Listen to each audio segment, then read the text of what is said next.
Join Stella Academy, Goa's best coaching for IIT, JEE and medical exam preparation. Register today for Stellar Talent Search exam. Admissions are open for repeaters medical batch for NEET 2021.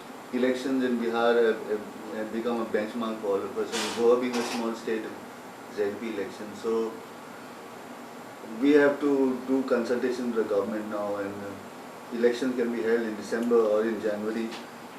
So we have yet to have consultations with the government. There is nothing official, but today we called the two collectors from the north, south, and two SPs, and one observer was OSD was there. So we've been appointed to the commission.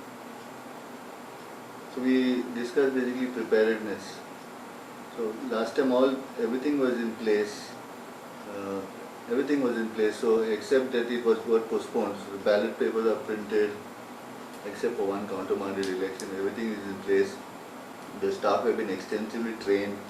But the decision comes in consultation with the commission, and commission consultation of government will decide the dates. We just want to check our preparedness, how quickly we can conduct elections.